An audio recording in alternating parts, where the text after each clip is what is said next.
Hello, welcome once again to One-on-One with Gmtv.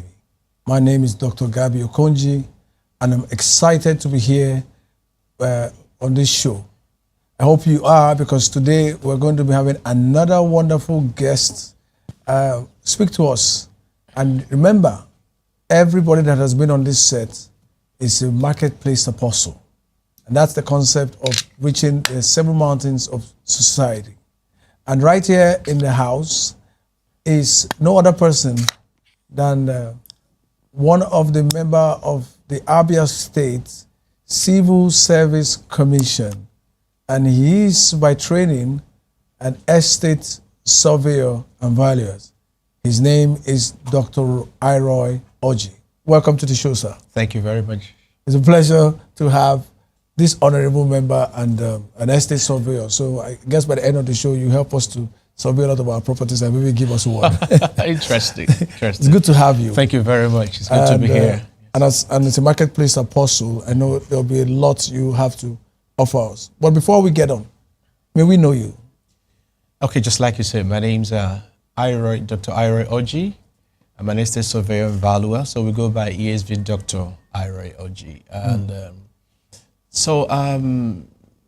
I'm a member of the Abia State Civil Service Commission, serving under this present administration in the state. My background, well, I've been around a bit. Okay, so I studied estate management. I moved from there into banking. I work with two different commercial banks. Yes. Okay, namely EcoBank and PHB, Keystone Bank. And then I left banking in 12 years ago, all right, to start private practice, not actually real estate, but agriculture. That's because we believe everything is land. All right, so, and then from there, because I had a passion for us to see things work, to see states revive, to see things, people get dividends of democracy. So the moment God helped us to just have this administration come on board and send the invitation to say, come serve in my government, I said, why not? And so I've done leadership trainings. I was a member of what they call, how do they put it? NYASS. I don't like to pronounce the word, okay? It's NYASS, National Youth Awards Scheme, which is a variant of the Duke of Edinburgh Award, just for leadership. And then after that, I've gone to NIPS, Courageous. Wow. Yeah, where I studied what we call policy, strategy, and leadership course. So that's the course afterwards, and you can do M&I program. So that in a nutshell. Wow. Has been the journey, yes. I told you that we are up against something very special. One of the questions I want to take off now, which I know it didn't come in the conversation, is already, I know you're a marketplace apostle. So tell us a little bit about your background in terms of joining the kingdom of God. Okay, so pretty much I had lived a very interesting life. I had a very good family, Christian family, but I didn't know God. And I had all kinds of experiences in life. And one day, one very interesting day, Got a phone call. Everything came together, came to a head, and I knew it was time to have a change, but I didn't know what that change was. And I had an old friend walk in to my class, and they talk about Jesus, and I surrendered. Now, need I say that, of course, I was on the other extreme, very extreme, and I don't know how to say that, but very extreme. And then the day it happened to me, it was the turning point of everything I had ever known. So that was 1992, and I gave my life to Jesus. And ever since then, it's been an amazing journey, amazing journey, an amazing journey. Yes. It's good to hear that the moment you gave your life to Jesus, it was an amazing turning. Oh, yes. And I think there's no other turning like turning back to Jesus. Absolutely, absolutely. You've been serving Jesus all those years. Yes. Let me take it so while you were a banker, you were already serving Jesus. Yes, yes.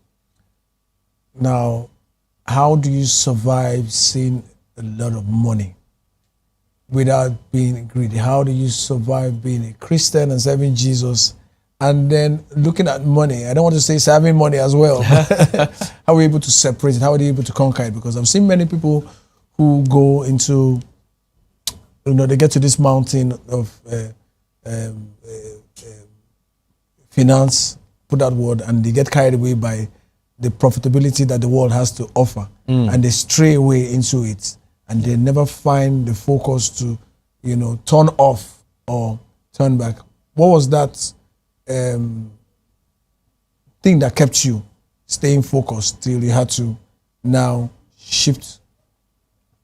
Because from what you said, is you left the banking for something else, or was it that there was a problem, an issue that made you leave, or you just decided that it was time to leave? Yeah, no. Okay, so very interestingly, I left banking in 2009 in my mind, in my heart. I knew it was actually the banking was not going to be a career for me, a career path. But I don't know how I got that level of guidance or wisdom to just say, okay, you know what? Banking has a lot to do with discipline. You get to the office quite early, you have to come back late, you have to work all around the clock, you will work late hours and all that. So I knew it was a training path for me. It wasn't basically for just to make money, or So, but I didn't have to leave until 4 years after I left banking. I mean, to be honest, January, 2013 was I left banking. Wow. So what kept me? Let me not deny the fact that I had a very good upbringing. I had a father who was a sub-treasurer at the time, but he gave that foundation. But you see, when you make that progress in life, that transition, it's not the same energy and strength that you use for a level that you're going to use for the next level. Because like they would say, new levels attract new demons. Yes. So that strength couldn't carry me. But thereabout, then I met Jesus. And that was all. I grew up under the SU, Scripture Union. So what we were taught were not things about prosperity and all that. It was not the outside prosperity, external prosperity. It was the internal prosperity. Righteousness, holiness. Holiness, being internally governed. Okay, so it became a lot more easier for me. I saw every aspect of every bus stop or station of my life as a point for service. So, I started running shops in the bank, at a very short time at the bank, because I went beyond. I was employed as an operations person, but I would go to market to know what to do. So it was fast. It was easy for me to rise. Fantastic. So, so when I became a operations manager, I'll see money. I'll see money, but thank God for the software that had been imputed in me. Wow, software I like that values, word, software. Yeah, had been imputed in me, and a young man said, "The word put in my heart. It does not deter me. It doesn't deter me. It doesn't make me go off the radar." So it helped me. To be honest, it wasn't difficult. It wasn't a problem at all. I left the two banks I worked, and this is 12 years after. None has called me to say, "Where is this? Wow. What happened to that?" Wow. Yeah, and it's a record that a couple of people will say, but you didn't come out as some other people. But you see, you didn't come out as agitation. You didn't come out poor. You didn't come out corrupt. But the truth of the matter is, I came out and I can sleep and I can rest well. Wow. And I brag about that, the fact that, come on, there's nothing. Because I had a couple of friends, a couple of my colleagues go back every now and then to go answer for this and answer for that. Wow. But it's amazing how... You never got to call? Yes, and women of them call me. Did they call you? I said, no. Who calls? They said they called me to come answer this, answer that, but nobody called me. And initially, it was more like shoulder high, you did well. But suddenly then I realized, if it had not been for the Lord, if it had not been for the values, for the word of God that I held on to strongly, I would have been swayed like many other people. It's very easy to be, but I was not. And I look back with all the joy and all the pride to say, Jesus, thank you.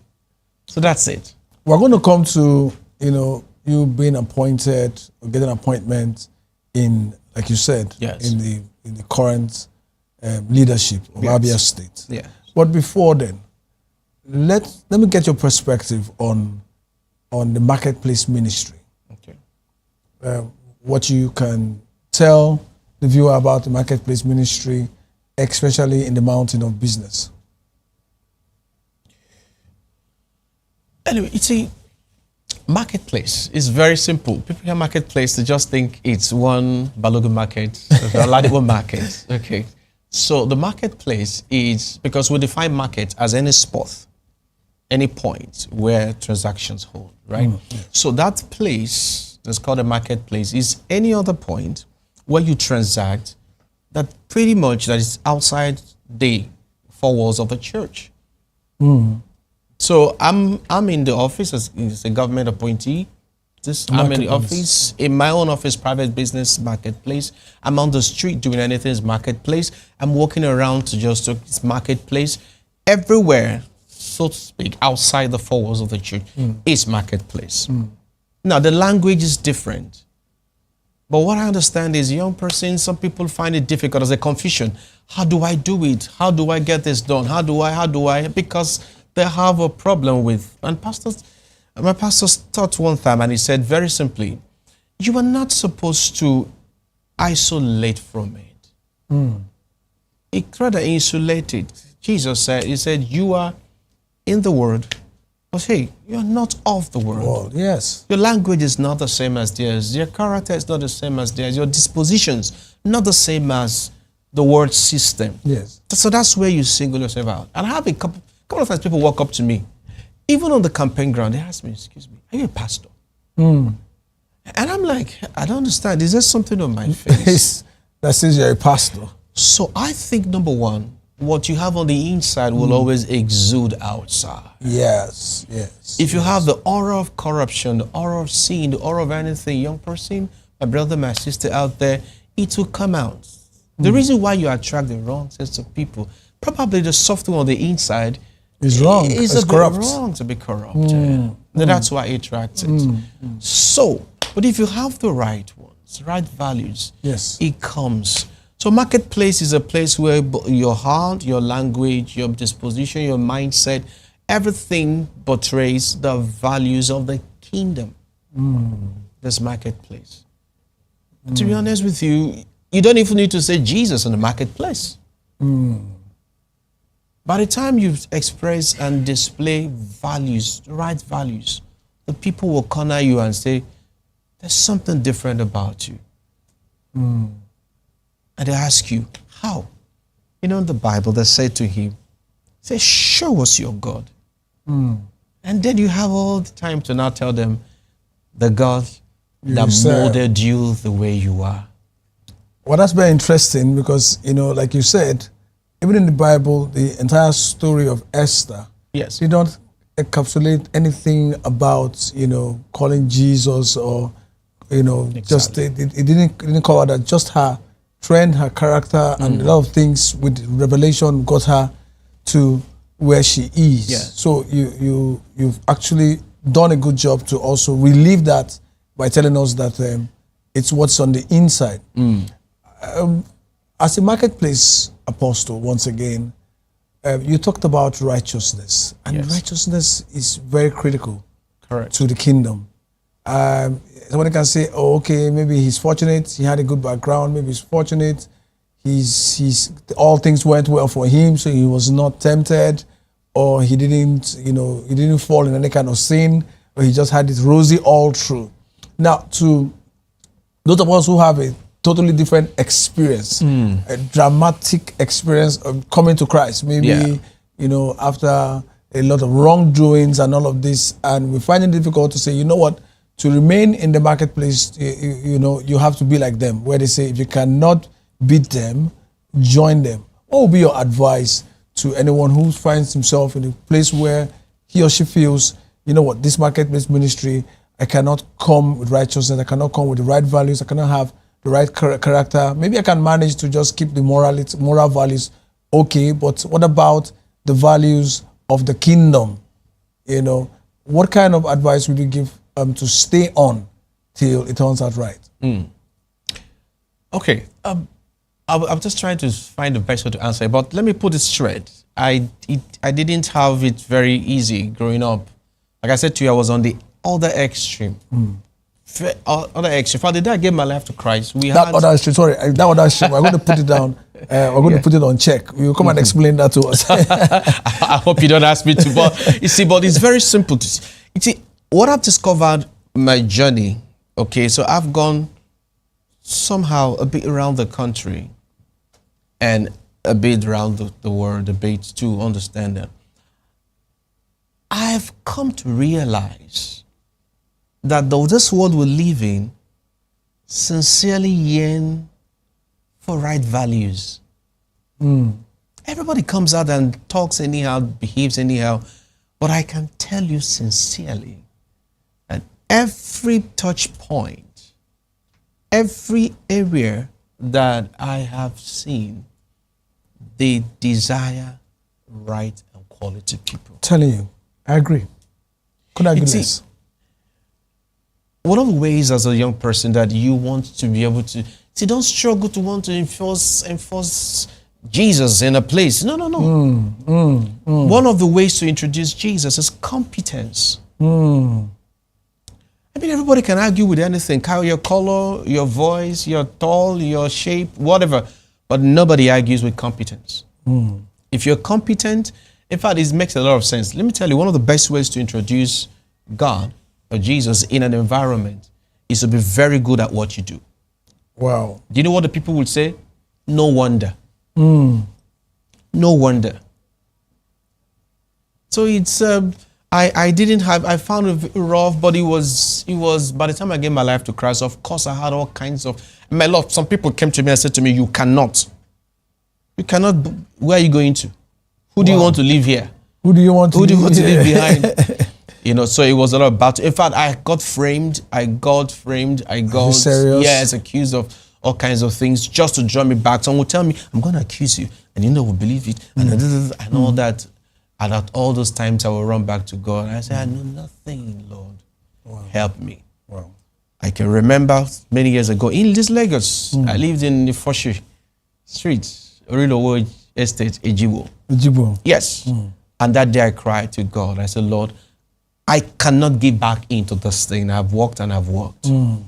Somehow till today, all those people that gathered to frame me up for something, I didn't hear anything again from them till today. Wow.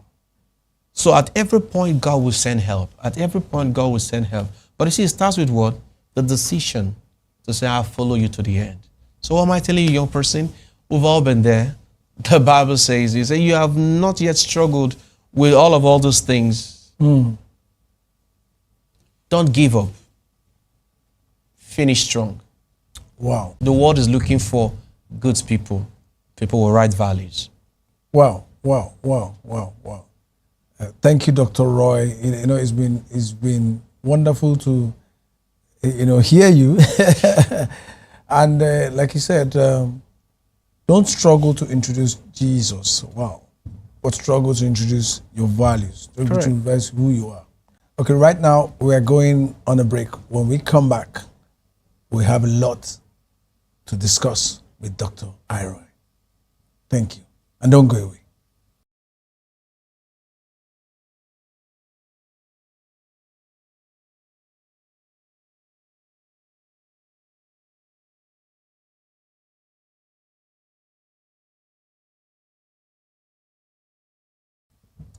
Right.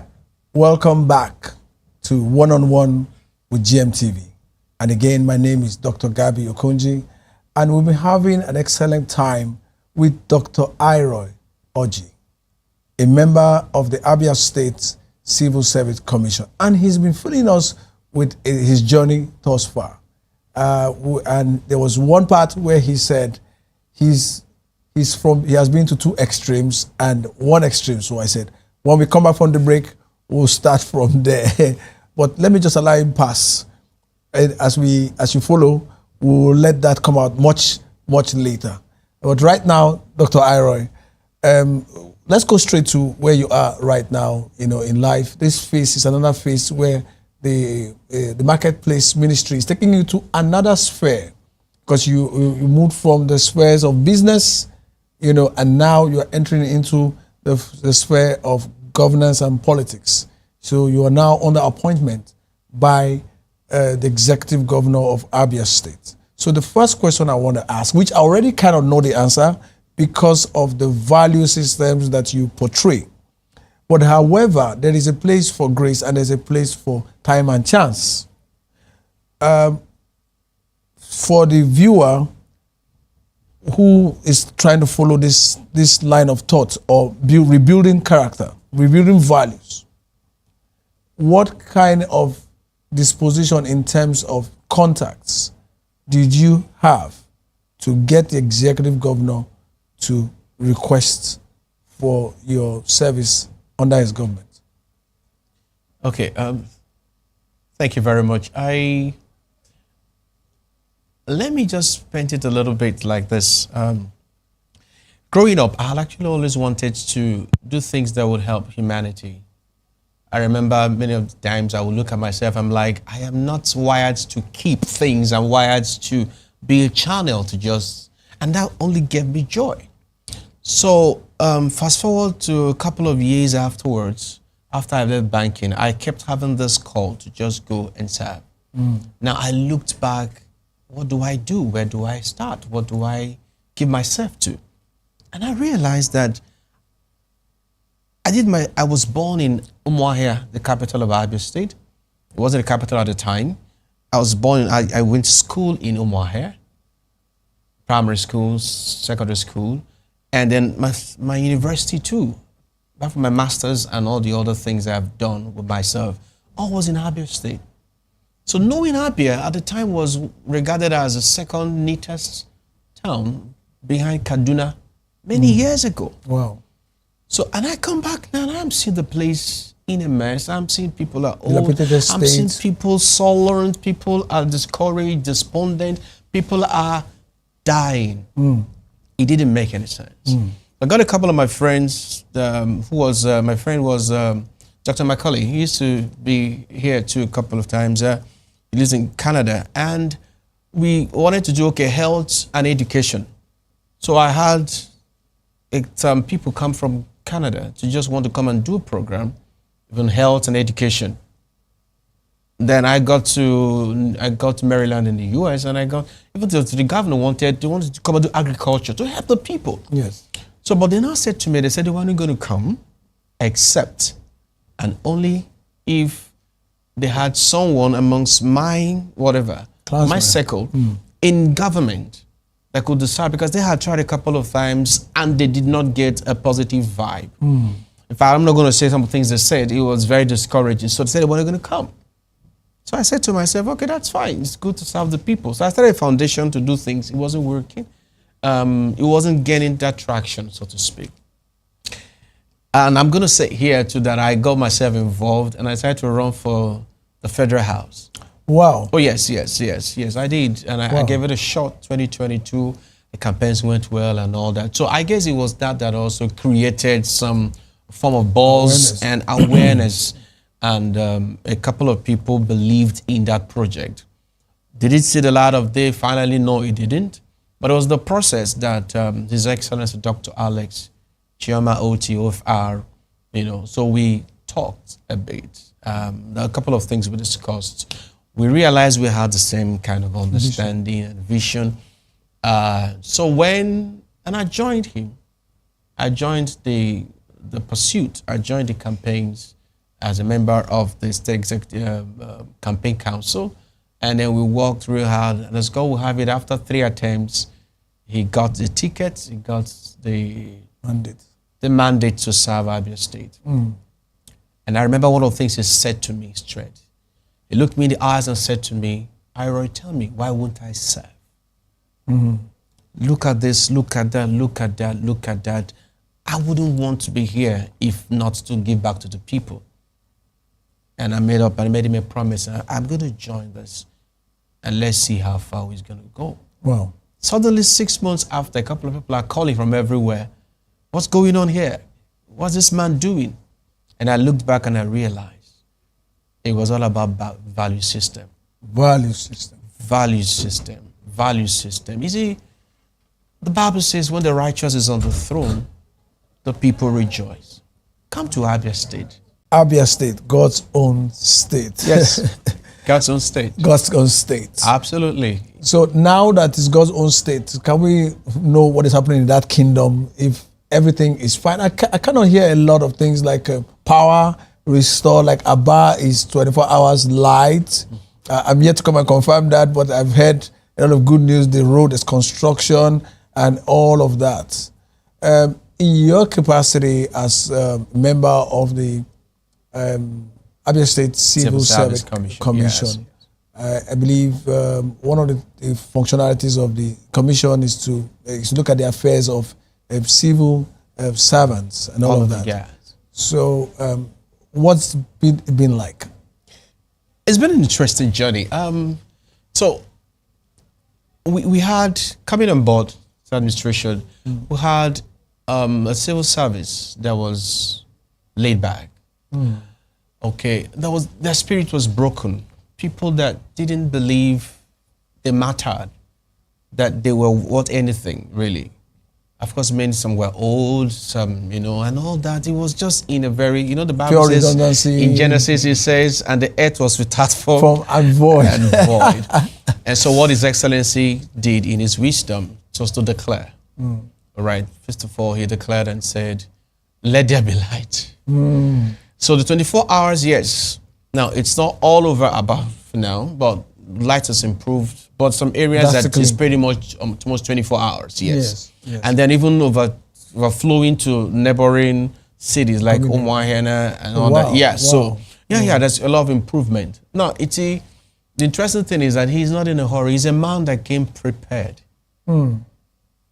Education, health, infrastructure. Education, health, environment, infrastructure. Education, health, environment, infrastructure. To be very honest, yes. To be very honest, since he came on board, I think I've been to Abia 2 or 3 times, and I've actually enjoyed the road network. Come again. No, to be very honest, I think, after some of the hurdles, I've enjoyed the road network for... Absolutely. So what you're saying is true. Yes. And it is one of the ways that we know a righteous man is on the throne. Is on the throne. Absolutely. Projecting, looking at the remaining part of his tenure, what do you think we should expect?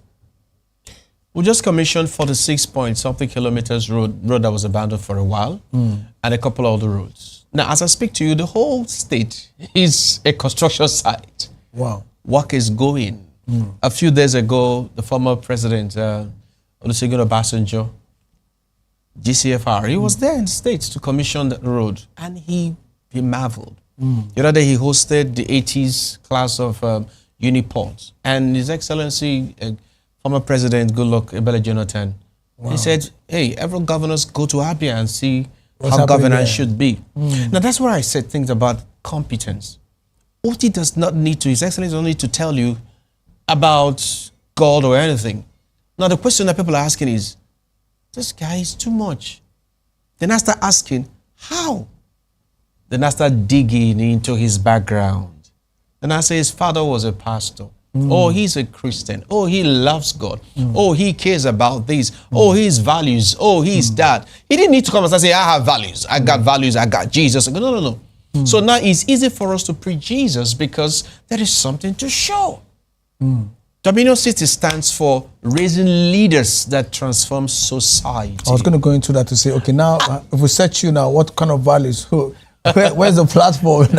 And you just mentioned it. So do you want to say that Dominion City has also been a part of the new Dr. Orji that we are seeing? Oh, yes, absolutely. To be honest with you, yes, and yes. I mean, when Dr. David Obweli came to Abia State to see the governor, and of course, if you needed to play back, the discussion was robust, And of course, he begged him. The governor said, please come again and again, because he left the governor. Of course, he had a couple of all those things to bring forth, but he left the governor with more like, oh my God, I found my tribe. The governor said, I found my tribe.